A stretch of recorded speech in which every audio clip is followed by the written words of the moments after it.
Hello and welcome to zoology Pathshala. आज की इस वीडियो में हम क्लास 8 का chapter first crop production and management को पढ़ेंगे एनसीईआरटी के बेसिस पे। ठीक है, एनसीईआरटी में जो आपको चैप्टर दे रखा है उसको मैं पूरी तरह से एक्सप्लेन करूंगी। अगर आपको कोई भी डाउट हो तो आप मुझे कमेंट करके नीचे बता सकते हैं। चलिए स्टार्ट करते हैं।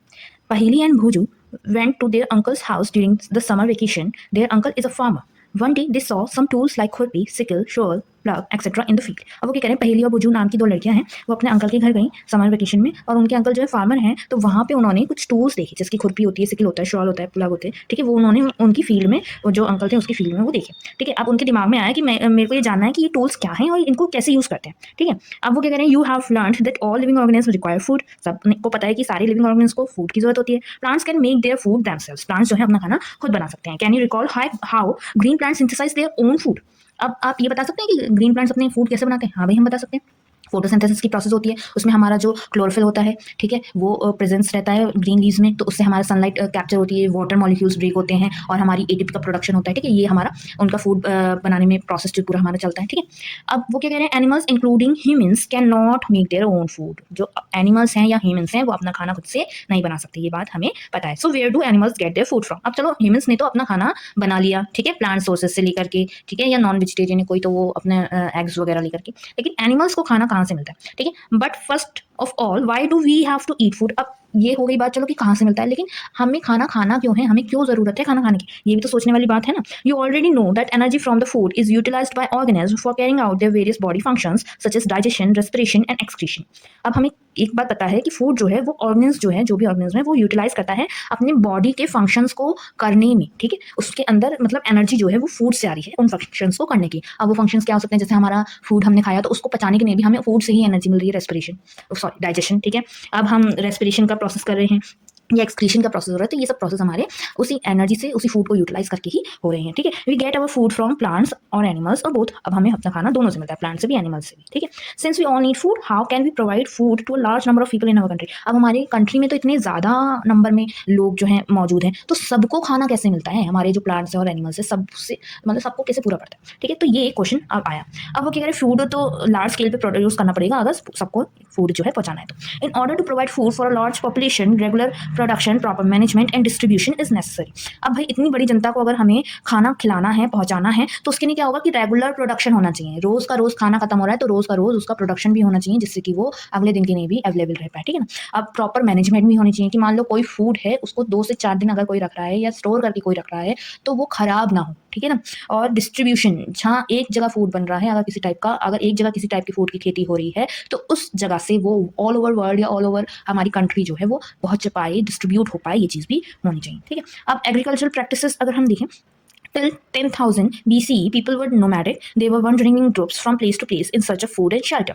अगर हम 10,000 BCE तक देखें, BC era तक देखें, तो जो पीपल थे, जो लोग थे उस समय के, वो कैसे थे? नोमैडिक थे। नोमैडिक मतलब कि वो होते हैं ना बंजारी टाइप के, जो एक जगह से दूसरी जगह घूमते रहते हैं। उनका शेल्टर एक प्रॉपर फिक्स नहीं होता, ना ही उनका फूड जो डाइट होगी वो एक तरह की फिक्स होगी। वो घूम घूम करके अपना मतलब कि बसेरा रैन बसेरा उनका चलता रहता है। ठीक है ना। तो वो क्या करें, they ate raw fruits and vegetables and started hunting animals for food. अब उन्होंने क्या करा, धीरे धीरे वो जो कच्चे फल वगैरह थे, वेजिटेबल्स वगैरह थे, वो खाते थे, और धीरे धीरे उन्होंने एनिमल्स को भी हंट करना, शिकार करना शुरू कर दिया खाने के लिए। ठीक है, later they could cultivate land and produce rice. अब थोड़े और समय बाद उनको मतलब कि लैंड को कैसे कल्टिवेट करना है, कैसे उपजाऊ बनाना है, और कैसे मतलब उसमें राइस की खेती, चावल की खेती कर सकते हैं, और वीट की खेती कर सकते हैं, या और फूड क्रॉप्स की खेती कर सकते हैं, ये उन्हें पता चला या उन्होंने स्टार्ट किया। दस वॉज बॉर्न एग्रीकल्चर। तभी से हमारा एग्रीकल्चर वर्ड कह लो या प्रैक्टिस कह लो, वो जो है स्टार्ट हुई, इन चीज़ों को उगाने की प्रैक्टिस जो है स्टार्ट हुई। When plants of the same kind are cultivated at one place on a large scale, it is called a crop. अगर कोई भी एक तरह का प्लांट जो है वो उगाया जाए एक लार्ज स्केल पे, एक समय पे, ठीक है, एक फील्ड है मान लो, उसमें किसी एक ही तरह का क्रॉप उगाया जा रहा है एक समय पे, तो मतलब कि प्लांट उगाया जा रहा है एक समय पे, तो उसको हम क्या बोलेंगे? क्रॉप बोलेंगे। क्या बोलेंगे? क्रॉप। ये आप डेफिनेशन, अगर आपसे कोई पूछे व्हाट इज अ क्रॉप, तो आप लिख सकते हैं when plants of the same kind are cultivated at one place on a large scale, it is called a crop. For example, crops of wheat means that all the plants grown in a field are that of field. ठीक है, you already know that crops are of different types like cereals, vegetables and fruits. हमें पता है कि crops different different types के होते हैं, जैसे सीरियल्स हो गए हमारी, ठीक है, वेजिटेबल्स हो गए, और हमारी फ्रूट्स हो गए। ठीक है, these can be classified on the basis of the season in which they grow. अब इनको हम कैसे क्लासीफाई कर सकते हैं कि कौन से सीजन में कौन सा टाइप का क्रॉप उगाया जा रहा है, उस बेसिस पे हम बता सकते हैं। ठीक है, India is a vast country. The climatic condition like temperature, humidity and rainfall vary from one region to another. अब इंडिया जो है ये एक बहुत बड़ी कंट्री है और यहाँ पे जो है कि मान लो जो क्लाइमेट कंडीशंस हैं, जैसे कि हमारा टेम्परेचर हो गया, ह्यूमिडिटी हो गई या फिर रेनफॉल हो गया, वो एक रीजन से दूसरे रीजन की अलग अलग होती है, ठीक है ना, डिफरेंस रखती है, ठीक है। Accordingly there is a rich variety of crops grown in different parts of the country. और इसी वजह से जो है अलग अलग रीजन में, अलग अलग पार्ट्स में इंडिया के अलग अलग टाइप के क्रॉप्स जो है वो उगाए जाते हैं, ठीक है। Despite this diversity two broad cropping patterns can be identified. अब इस डाइवर्सिटी के बजाय भी जो हम अगर देखें तो दो तरह से क्रॉपिंग पैटर्न चलता है। क्रॉपिंग पैटर्न मतलब कि सीजन के हिसाब से कौन सा क्रॉप उगाया जाएगा वो पैटर्न चलता है, ठीक है। अब वो क्या है, फर्स्ट है हमारा खारिफ क्रॉप्स और सेकंड है हमारा राबी क्रॉप्स। खारिफ क्रॉप्स में क्या होता है, ये वो क्रॉप्स होते हैं जिनको रेनी सीजन में बोआ जाता है, ठीक है, उगाया जाता है। The crops which are sown in the rainy season are called kharif crops. The rainy season in India is generally from June to September. Rainy season जो होता है वो जून से सितंबर तक हमारा इंडिया में चलता है, उसी टाइम पे ये क्रॉप्स को हम उगाएंगे, ठीक है। अब इसमें कौन कौन से आ गए, paddy, maize, soybean, groundnut and cotton are kharif crops. Cotton जो है, ग्राउंडनट जो है, सोयाबीन जो है, मेज जो है, ये हमारे सारे खारिफ क्रॉप्स में आ गए। अगर हम राबी क्रॉप्स की बात करें तो the crops grown in the winter season October to March are called rabi crops. जो क्रॉप्स को हम विंटर सीजन में उगाते हैं, जो हमारा अक्टूबर से मार्च तक चलता है, उसको हम राबी क्रॉप्स बोलते हैं। अगर हम एग्जाम्पल्स देखें राबी क्रॉप्स के तो उसमें हमारा वीट आ गया, ग्राम आ गया, पी आ गया, मस्टर्ड आ गया और लिनसीड आ गया। अब इन क्रॉप्स के अलावा जो हमारी पल्सेस और वेजिटेबल्स होती हैं वो हमारी समर में उगाई जाती हैं काफी जगहों पे, ठीक है। अब ये हमारे पैटर्न पता चल गया कि क्रॉपिंग पैटर्न कैसे है सीजन के हिसाब से। खारिफ क्रॉप्स हो गए जो हमारे रेनी सीजन में उगाए जा रहे हैं, और राबी क्रॉप्स हो गए जो हमारे विंटर सीजन में उगाए जा रहे हैं, और हमारी जो पल्सेस और वेजिटेबल्स हो गई वो हमारी समर सीजन में उगाई जा रही है, ठीक है। आगे चलते हैं, basic practices of crop production. अगर हम देखें why paddy can not be grown in the winter season. अब वो पूछ रहे हैं जो पैडी क्रॉप था हमारा जो हम रेनी सीजन में उगा रहे थे, उसको हम विंटर सीजन में क्यों नहीं उगा सकते। तो अब उसका क्या ऑप्शन आंसर होगा, paddy requires a lot of water. उसको पानी की बहुत ज्यादा जरूरत होती है, therefore it is grown only in the rainy season. इसलिए उसको रेनी सीजन में उगाया जाता है, जिसकी बारिश पड़े तो उसकी जो पानी की रिक्वायरमेंट है वो पूरी हो जाए, ठीक है। Cultivation of crops involve several activities undertaking by farmers over a period of time. अगर हम कल्टिवेशन की बात करें क्रॉप्स की तो वो उसमें मतलब काफी अलग अलग टाइप की एक्टिविटीज जो है फार्मर जो है अपनाते हैं, मतलब लंबे समय के लिए, ठीक है। You may find that these activities are similar to those carried out by a gardener और even by you when you grow ornamental plants in your house. अब ये प्रैक्टिसेस हमारी जो है सिमिलर हो सकती हैं कि हमने कोई मतलब गार्डन है उसमें माली को देखा कि उसने ऐसी ऐसी चीजें करी, वही चीजें शायद हमारे जो फार्मर जो है वो भी करते हैं, ठीक है। या फिर हम अपना कोई प्लांट उगा रहे हैं घर में, कोई ऑर्नामेंटल प्लांट है, सजावट वाला प्लांट है, उसमें हम पानी डाल रहे हैं, उसमें खाद डाल रहे हैं, तो ये सब चीजें भी हमारा फार्मर भी करता है। दीज एक्टिविटीज और task are referred to as agriculture practice. अब ये जो तरीके होते हैं हमारे क्रॉप को उगाने के या हमारे प्लांट को उगाने के, यही एग्रीकल्चर प्रैक्टिसेस कहलाती हैं, ठीक है। जैसे कि हम पहले क्या करते हैं, प्रिपरेशन ऑफ सॉइल, हमारे को सॉइल प्रिपेयर करनी पड़ती है, ठीक है। फिर हमारे सोइंग होती है, सोइंग मतलब कि हमने सीड को गाड़ दिया या उसमें सॉइल में डाल दिया। फिर हम एडिंग मैन्योर एंड फर्टिलाइजर। अब वो सीड उगे इसलिए हम उसमें खाद डालते हैं या उसमें फर्टिलाइजर्स डालते हैं। फिर हम इरीगेशन करते हैं, उसमें पानी डालते हैं। फिर हम उसको वीड्स से, कीड़े मकोड़ों से या पेस्टिसाइड्स से बचाने के लिए उसको मतलब पेस्टिसाइड्स वगैरह भी यूज़ करते हैं, प्रोटेक्ट करते हैं हम उनको, ठीक है। फिर हम उसकी हार्वेस्टिंग करते हैं। हार्वेस्टिंग मतलब होगी कि हमने उसकी कटाई करी। अब कटाई कर ली, क्रॉप हमारे हाथ में आ गया, फसल हमारे हाथ में आ गई, तो हम उसको स्टोर करके रखेंगे जिससे कि वो खराब ना हो जाए। तो ये हमारी प्रैक्टिसेस होती हैं, एग्रीकल्चर प्रैक्टिसेस, जिससे हमारा एक पूरा क्रॉप जो है उग करके स्टोर होता है, ठीक है। प्रिपरेशन अगर हम देखिए सॉइल की प्रिपरेशन कैसे करी जाती है, the preparation of soil is the first step before growing a crop. One of the most important task in agriculture is to turn the soil and loosen it. जो soil है, ठीक है, उसको हमें प्रिपेयर करना पड़ता है क्रॉप उगाने से पहले, और ये इंपॉर्टेंट टास्क है एग्रीकल्चर में, जिससे कि जो हमारी सॉइल है वो जमी जमी ना रहे बल्कि थोड़ी लूज हो जाए। उसमें जो है अगर हम पेड़ उगाएं या सीड उगाएं तो उसके मतलब कोई रूट्स को फैलने में या उसको जगह मिल पाए बड़े होने के लिए। This allows the roots to penetrate deep into the soil. The loose soil allows the roots to breathe even when they go deep into the soil. अब इससे क्या होगा, मान लो सॉइल जब लूज हो जाएगी, उसके अंदर पोर्स प्रेजेंट होंगे, तो उसमें जो है रूट्स को बढ़ने का मौका मिलेगा, उनको ब्रीथ करने का मौका मिलेगा, ठीक है। उनको ऑक्सीजन जो है वहां से एब्जॉर्व करने का मौका मिलेगा, जिससे कि वो और ज्यादा बड़ी हो पाएंगी, ग्रो कर पाएंगी। Why does the loosening of soil allow the roots to breathe easily. अब ब्रीथ करने का कैसे मौका मिल रहा है, सॉइल अगर लूज हो रही है तो, ठीक है। The loosened soils has in the growth of earthworms and microbes present in the soil. जो लूजेंट सॉइल होती है उसमें जो है अर्थवर्म और जो माइक्रोब्स होते हैं जो सॉइल की फर्टिलिटी बढ़ाते हैं, उनका प्रेजेंस या उनकी ग्रोथ होती है, ठीक है। These organism are friends of the farmer since they further turn and loose the soil and add humus to it. आपको पता होगा कि अर्थवर्म क्या करता है, जो भी हमारे प्लांट्स वेस्ट होता है या एनिमल वेस्ट होता है उसको मैन्योर बनाने का काम करता है, ठीक है। अब जब ये सॉइल में प्रेजेंट होगा तो ये सॉइल को फर्दर जो है ढीला करता जाएगा, लूज करता जाएगा। इसमें जो उन्होंने मैन्योर बनाया प्लांट या प्लांट वेस्ट या एनिमल वेस्ट से, तो वो भी ऐड करता जाएगा, ठीक है। But why the soil needs to be turned and loosened. अब सॉइल को लूज करना क्यों जरूरी है। You have learn in the previous classes that soil contains minerals, water, air and some living organism. अब सॉइल में जो होते हैं मिनरल्स भी प्रेजेंट होता है, वाटर भी प्रेजेंट होता है, एयर भी होता है, और कुछ लिविंग ऑर्गेनिज्म भी प्रेजेंट होते हैं, ठीक है। In addition dead plants and animals get decomposed by soil organism. In this way various nutrients in the dead organism are released back into the soil. These nutrients are again absorbed by plants. अब वो क्या कह रहे हैं कि ये जो soil होती है इसमें इन सारे एलिमेंट्स के साथ साथ मिनरल, वाटर, एयर और लिविंग ऑर्गेनिज्म के साथ साथ कुछ कुछ डेड प्लांट्स और एनिमल्स भी होते हैं जो कि हमारे सॉइल के ऑर्गेनिज्म जो हैं, जैसा अभी मैंने बताया अर्थवर्म वगैरह या बैक्टीरिया या जो भी हैं, उनसे वो डिकम्पोज हो जाते हैं डिकम्पोजिशन की प्रोसेस के थ्रू, और जो उनमें न्यूट्रिएंट्स प्रेजेंट थे वो दोबारा से जो है कि रिलीज होकर के सॉइल में ही चले जाते हैं। अब ये जो न्यूट्रिएंट्स हैं ये क्योंकि हमारे प्लांट की ग्रोथ के लिए जरूरी होते हैं तो ये सॉइल में से प्लांट्स जो है एब्जॉर्व कर लेते हैं। Since only a few centimetre of the top layer of soil supports plant growth, turning and loosening of soil brings the nutrient rich soil to the top so that plants can use these nutrients. अब क्योंकि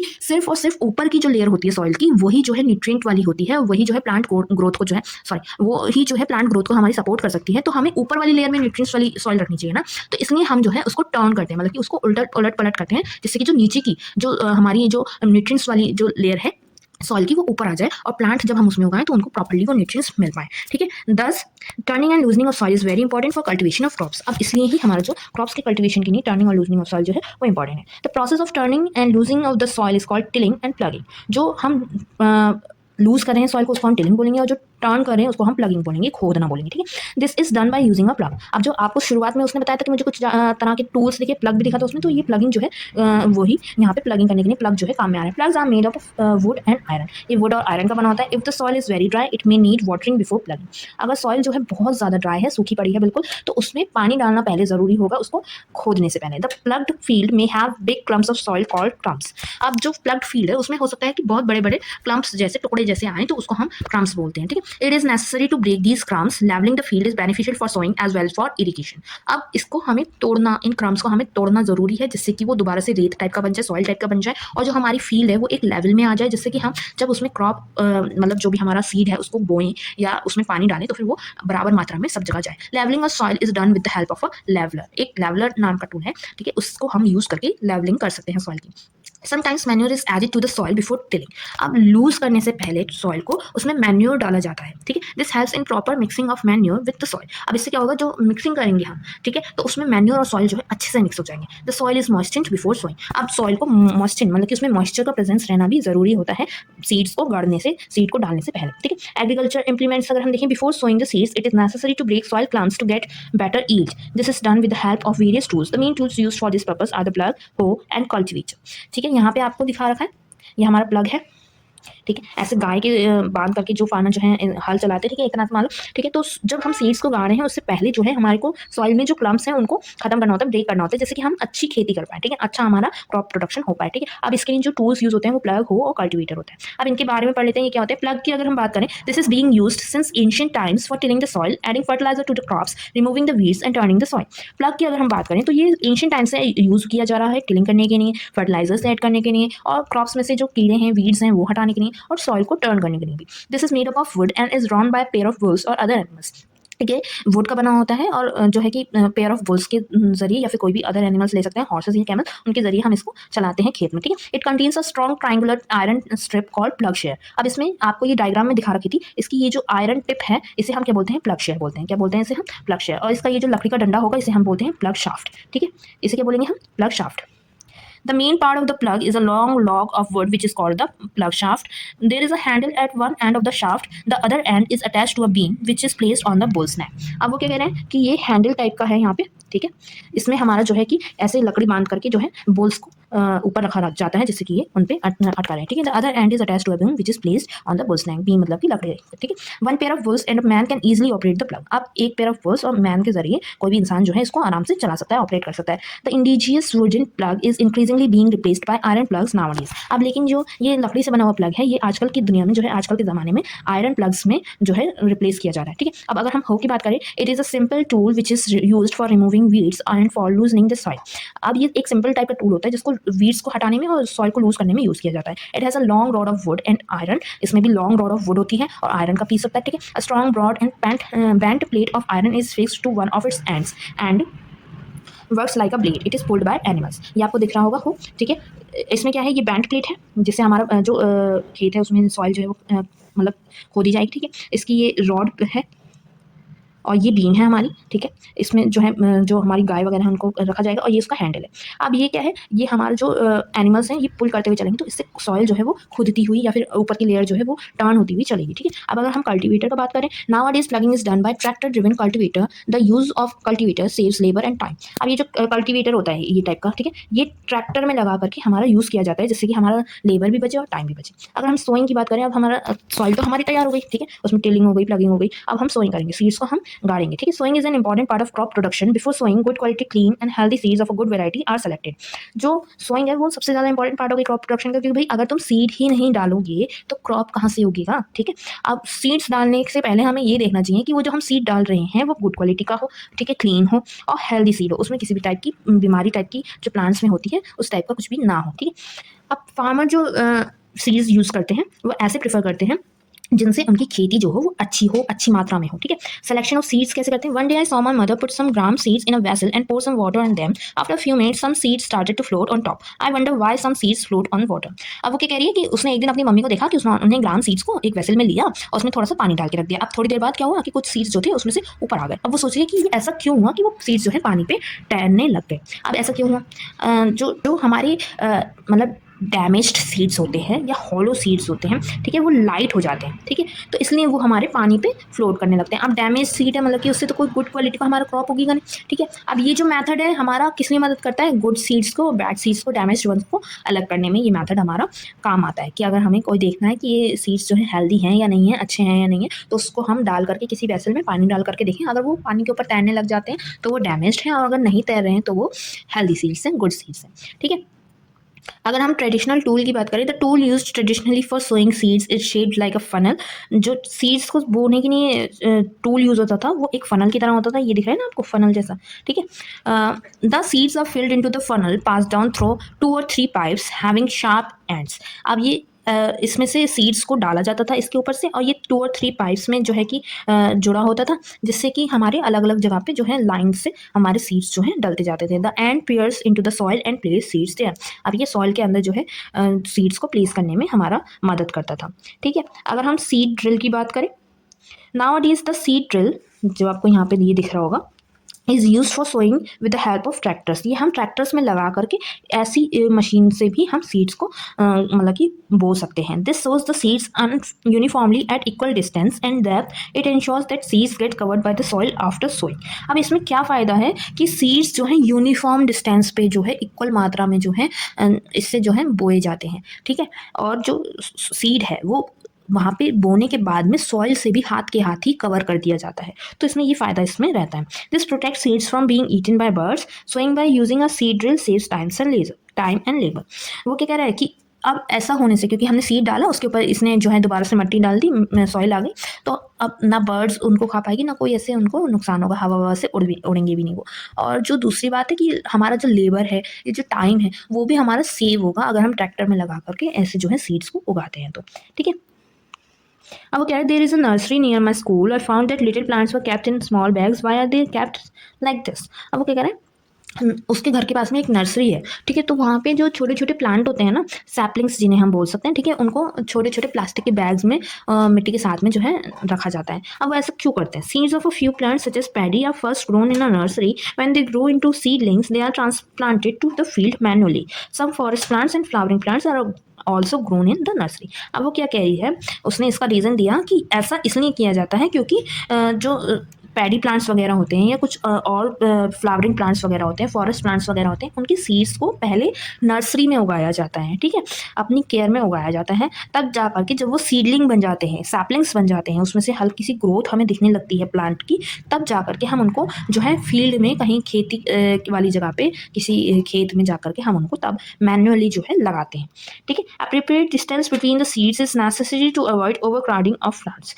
अब ये distance जो रखा गया है seeds की, दोनों सीड्स के बीच में, वो इसलिए भी ज़रूरी है जिससे कि ओवर क्राउडिंग ना हो प्लांट्स की वहाँ पे, ठीक है। This allow plants to get sufficient sunlight, nutrients and water from the soil. अब इससे क्या होगा, जो हर एक प्लांट है उसको अपनी ज़रूरत के मुताबिक सनलाइट और न्यूट्रिएंट्स जो है सॉइल में से लेने का मौका मिलेगा। सनलाइट उसको प्रॉपर्ली मिल पाएगी, न्यूट्रिएंट्स और वाटर जो है वो सॉइल में से प्रॉपर्ली ले पाएगा। At times a few plants may have to be remove to prevent overcrowding. अब अगर ज़्यादा बड़े प्लांट्स हो जाते हैं या ज़्यादा फैल जाते हैं प्लांट्स, तो कुछ कुछ टाइम पे हमें जो है कि उसमें से कुछ प्लांट्स को रिमूव भी करना पड़ जाता है, जिससे ओवरक्राउडिंग ना हो।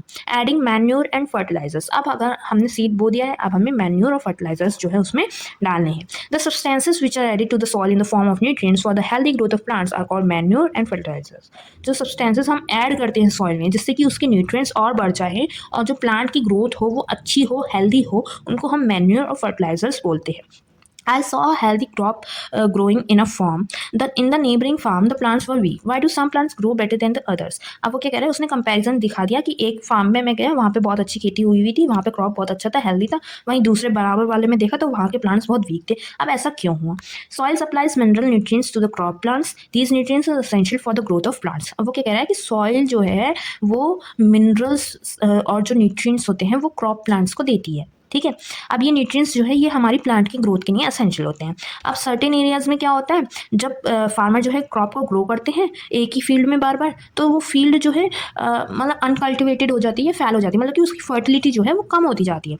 ठीक है। अब उसमें न्यूट्रिएंट्स जो है क्या होंगे, उसमें न्यूट्रिएंट्स जो है कम होगा। ठीक है। अब उससे क्या होगा, जो हमारे फार्मर ने जब काफ़ी बार उस पर खेती करी और उसमें कुछ भी नहीं डाला और उसकी न्यूट्रिएंट लेवल जो है वो कम हो गया, तो जब हम उसमें क्रॉप्स उगाएंगे तो क्या होगा, वो अच्छे नहीं बनेंगे या उसकी ग्रोथ जो है वो इतनी अच्छी नहीं होगी।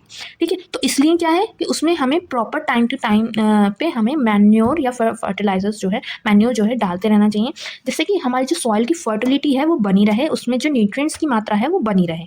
अब जो ये प्रोसेस होता है इसे हम मैन्योरिंग बोलते हैं, कि उसमें हमने उसके न्यूट्रिएंट्स को दोबारा से बढ़ाने के लिए हमने मैन्योर्स डाले, उसमें मैन्योर डाला, उसे मैन्योरिंग बोलते हैं। अब जो इनसफिशेंट और इम्प्रॉपर मैन्योरिंग होगी वो क्या होगा कि उसमें जो प्लांट की ग्रोथ होगी वो वीक होगी। हमें इसलिए अच्छी तरीके से उन प्लांट्स मैन्योर को सॉइल में मिलाना चाहिए, जिससे कि उस सॉइल में जो न्यूट्रिएंट्स हैं वो दोबारा से आ सकें। ठीक है।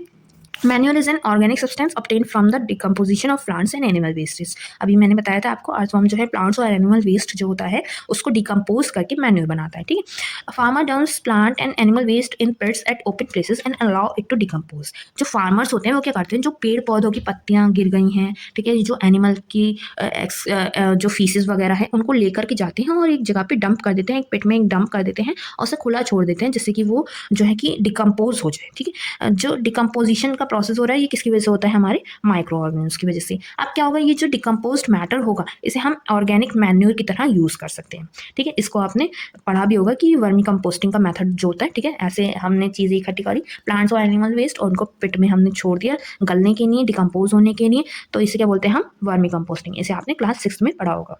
ठीक है। नेक्स्ट हम देख लेते हैं, Did plants in the glasses grow at the same pace? Which glass showed?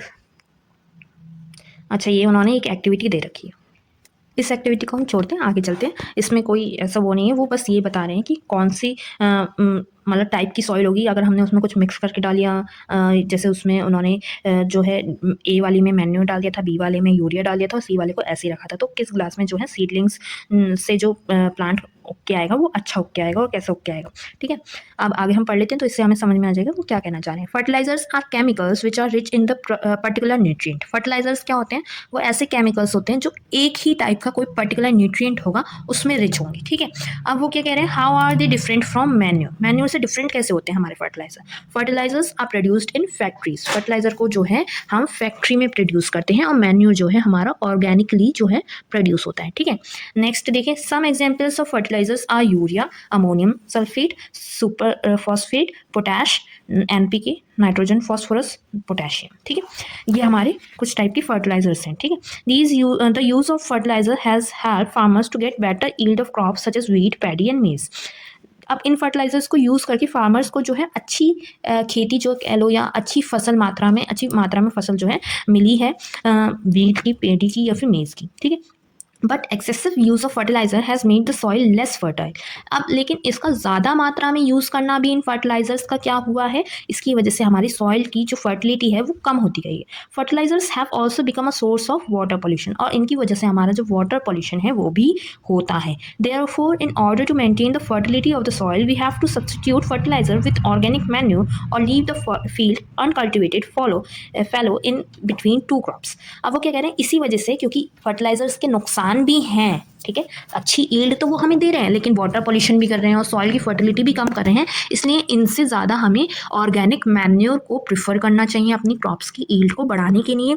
और हमें जो सॉइल है हमारी उसको अनकल्टिवेटेड छोड़ देना चाहिए कुछ टाइम के लिए। मान लो हमने एक क्रॉप उगाया, उसको कटाई करी, उसको हमने मतलब अपने यूज़ में ले लिया, अब लेकिन हम दूसरा क्रॉप उगाने से पहले उस फील्ड को कुछ टाइम के लिए ऐसे ही छोड़ दें, जिससे कि वो अपनी फर्टिलिटी जो है दोबारा से उसकी जो है अच्छी हो जाए, ठीक है। The use of manure improve soil texture as well as its water retaining capacity. अब जब मैन्योर का यूज़ करते हैं हम, तो उससे क्या होता है, जो हमारा सॉइल का टेक्सचर है वो भी अच्छा हो जाता है, और जो वाटर उसमें रोकने की कैपेसिटी होती है, ठीक है, वाटर को होल्ड करने की कैपेसिटी होती है, वो भी उसकी बढ़ जाती है। It replenishes the soil with nutrients, और इसमें न्यूट्रिएंट्स जो हैं वो भी मैन्योर डालने से बढ़ जाते हैं, ठीक है। Another method of replenishing the soil with nutrients is through crop rotation. This can be done by growing different crops alternatively. अब एक प्रैक्टिस होती है हमारी क्रॉप रोटेशन प्रैक्टिस। इसमें क्या होता है कि हम अलग अलग टाइप के क्रॉप्स उगाएं, ठीक है। जैसे मान लो हमने पहले वीट की खेती करी, फिर हमने नेक्स्ट टाइम पे राइस की या किसी और चीज़ की खेती कर ली, तो ऐसे करके हम क्रॉप रोटेशन कर सकते हैं, अल्टरनेट उसमें हम उनको उगा सकते हैं। Earlier farmers in northern India use to grow legumes as fodder in one season and wheat in the next season. जो लेग्यूम्स होते हैं, ठीक है, उनको जो है नॉर्थन इंडिया में जो फार्मर्स थे वो एक सीजन में अगर उन्होंने लेग्यूम्स उगाए हैं तो नेक्स्ट सीजन में क्या करेंगे, वो वीट उगाएंगे। वो ये नहीं सोचेंगे कि हम लेग्यूम्स ही उगाते रहें हर सीजन, नहीं, ठीक है। This help in the replenishment of the soil with nitrogen. अब इससे क्या हुआ, जो उनकी सॉइल थी उसमें जो नाइट्रोजन की मात्रा जो थी वो दोबारा से बढ़ती चली गई, या मान लो दोबारा से जो है आ गई, जिससे कि जो प्लांट को नाइट्रोजन की नीड है, ठीक है, वो फुलफिल होती रही। Farmers are being encourage to adopt this practice. अब फार्मर्स को ये क्रॉप रोटेशन की प्रैक्टिस के बारे में बताया जा रहा है, अवेयर किया जा रहा है, जिससे कि वो ये प्रैक्टिस अपनाएं और अपनी सॉइल फर्टिलिटी को मेंटेन करके रखें। In the previous classes you have learned about rhizobium bacteria.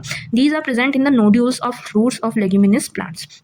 जो हमने राइजोबियम बैक्टीरिया के बारे में पढ़ा था प्रीवियस क्लासेस में, वो कहाँ प्रेजेंट होता है, हमारे जो लेग्यूमिनस प्लांट्स होते हैं उनकी नोड्यूल्स में, जो हमारी रूट्स में जो नोड्यूल्स प्रेजेंट होते हैं वहाँ वो प्रेजेंट होते हैं। दे फिक्स एटमॉस्फेरिक नाइट्रोजन। अब जो उन्होंने फर्स्ट उसमें लेग्यूम उगाया था वो क्यों उगाया था, जिससे कि जो नाइट्रोजन, एटमॉस्फेरिक नाइट्रोजन है, उसकी साइकिल जो है वहाँ पे जो है सॉइल में जो है उसका मात्रा जो है वो फिक्स हो पाए, ठीक है। अब आगे देख लेते हैं difference between fertilizer and manure. Manure और फर्टिलाइजर में डिफरेंस क्या है भाई। फर्टिलाइजर क्या है, एक मैन मेड इनऑर्गेनिक सॉल्ट है, ठीक है, इनऑर्गेनिक सॉल्ट है और मैन मेड, मैन ने बनाया है। मैन्यूर क्या है, एक नेचुरल सब्सटेंस है, और ये जो हमारे डिकम्पोजिशन होता है, जैसे कि हमारे जो भेड़ बकरी हैं उनके डंग से, जो उनका फीसिस हो गया, जो उनका गोबर हो गया, ठीक है, या फिर प्लांट रेसिड्यूज जो होते हैं उससे बनता है। अगर हम फर्टिलाइजर्स का देखें तो ये फैक्ट्री में प्रिपेयर किया जाता है। मैन्यूर जो है हमारा फील्ड में ही प्रिपेयर करके फील्ड में ही डाला जा सकता है। फर्टिलाइजर्स की अगर हम बात करें तो इसमें कोई भी ह्यूमस जो है सॉइल को प्रोवाइड नहीं करते, मतलब कि कोई भी मॉइस्चर, नमी, कुछ खाद टाइप की ये प्रोवाइड नहीं करते। और मैन्यूर जो है काफ़ी सारा ह्यूमस जो है, मॉइस्चर कह लो या खाद कह लो, वो जो है प्रोवाइड होती है, ठीक है। Fertilizers are very rich in plant nutrient like nitrogen, phosphorus and potassium. Fertilizers जो है रिच होते हैं प्लांट के न्यूट्रिएंट्स में, जैसे कि जो नाइट्रोजन चाहिए होता है, फॉस्फोरस चाहिए होता है, पोटेशियम चाहिए होता है प्लांट्स को, तो ये वो रिच मात्रा में, बहुत अच्छी मात्रा में जो है फर्टिलाइजर्स में मिल जाता है। Manure is relatively less rich in plant nutrient. अभी जो मैन्यूर होता है ये फर्टिलाइजर की मात्रा में भाई कम मात्रा में आपको वो प्लांट के न्यूट्रिएंट्स प्रोवाइड कराएगा। ऑब्वियसली बात है, मैन्यूर में जो है सारे टाइप के प्लांट के न्यूट्रिएंट्स मिल रहे हैं, ठीक है, एक ही जगह पे। लेकिन फर्टिलाइजर्स को हम इस तरह में बना रहे हैं कि उसमें वो पर्टिकुलर टाइप का न्यूट्रिएंट प्रेजेंट होना ही चाहिए, तो ऑब्वियसली बात है फर्टिलाइजर्स में वो न्यूट्रिएंट्स ज़्यादा मात्रा में प्रेजेंट होंगे मैन्यूर के मुकाबले, ठीक है। अब एडवांटेज अगर हम देखें मैन्यूर्स की, the organic manure is considered better than fertilizers. Manure जो है उसको कंसिडर किया जाता है बेटर हमारे फर्टिलाइजर्स के मुकाबले। क्यों? It enhances the water holding capacity of the soil. अभी बताया था हमने, वाटर होल्डिंग कैपेसिटी जो है सॉइल की बढ़ जाती है। It makes the soil porous due to which exchange of gases become easy. अब इससे क्या होगा, पोरस बन जाएगी। पोरस मतलब कि उसमें पोर्स प्रेजेंट होंगे जिसमें हमारा जो है गैसेस का एक्सचेंज जो है ईजिली हो पाएगा। It increases the number of friendly microbes. अब जो माइक्रोब्स हैं जो डिकम्पोजिशन का प्रोसेस कर रहे थे हमारे ऐसे माइक्रो ऑर्गेनिज्म, उनका नंबर जो है इंक्रीज करने में मैन्यूर जो है हमारा मदद करता है। It improves the texture of the soil. जो सॉइल का टेक्सचर है उसको भी इम्प्रूव करने में हमारा मैन्यूर जो है वो मदद करता है। अब आगे हमारा टॉपिक है इरिगेशन। इस टॉपिक को हम नेक्स्ट पार्ट में पढ़ेंगे। Stay tune for part 2। Bye bye.